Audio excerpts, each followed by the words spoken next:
Hello, and welcome to another board game review from the Card Gamer. Today we're going to be talking about Irondale. So Irondale is a 2 to 4 player title from Small Box Games that takes about 30 to 45 minutes. The story here is that the city of Irondale is expanding and someone needs to take charge and build additions to the city. So what you're going to be doing is constructing new buildings to help complete the city. Okay, and let's look at the components. In the box, it looks like an old VHS case, which is okay. It's kind of a nice touch. It's functional and it fits everything nicely back inside the box, and it's portable, so that's probably the best part. You're going to have 82 building cards, and this is the meat of the game, and this is what you'll be using to expand the city of Irondale. And each of them has about 5 areas of interest on the face of the card. You're going to have the building type, the building cost, the building's ability and ability type, the point values, and there's also a special area that's only used in the advanced game. You're going to get a start card, and that's the starting point of the city, which counts as all building types. And you're just going to put this in the middle, and that's where you're going to build from this card. You're going to get 4 scorecards and 4 markers.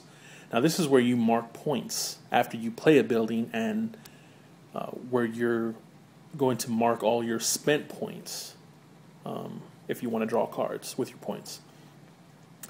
You're going to get 4 bank institution cards, which this is used in an advanced variant of the game, and I probably won't go into that in this video. So how you play the game is each player is going to take about 3 actions on their turn. It's like 3 phases, I guess. So the first action you take is draw, and so you're going to use any points that you've gained after you've played buildings to draw cards. So any points that you've gained during the game, you can spend to get new cards. And the hand limit is 5, so there is a limit there. And your second step is you can build a building, I guess. So you can build either 1 or 2 buildings on your turn. And to pay for buildings, you look at the building cost, and you make sure you're going to have at least that many cards in your hand after you play the building. So for instance, if I had a card with a building cost of 4, but I only have 4 cards in my hand, I couldn't play this building because I would only have 3 cards in my hand after I played it. But if I had that exact same hand of 4, but instead I wanted to play a card with a building cost of 3, I could do that because I would still have 3 cards in my hand after I played that building. Hopefully I didn't confuse you. It's a lot simpler than it sounds. And then the third and final step is upkeep. And you're going to have to shuffle any cards that you discarded during your turn back into the draw pile. And you got to do this every turn if you have any discarded cards. You're not always going to have discarded cards, but if you do, you got to shuffle them back in there.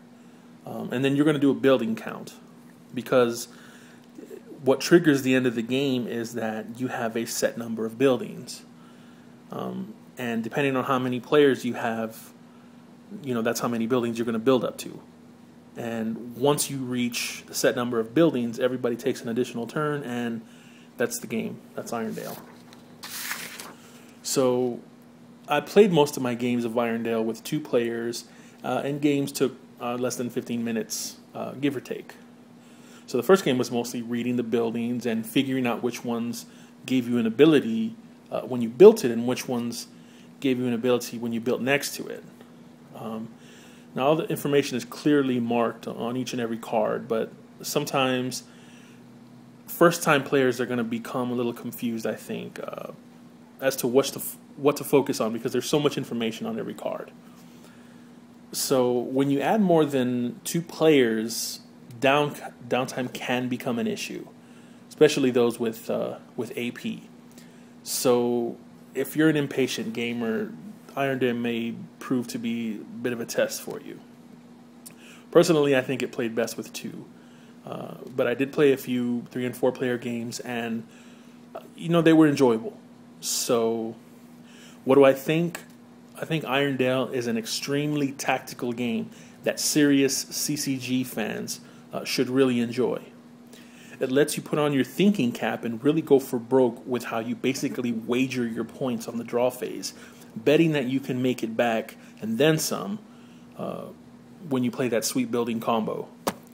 And the included advanced cards make it so that even the most experienced gamers will find a serious challenge.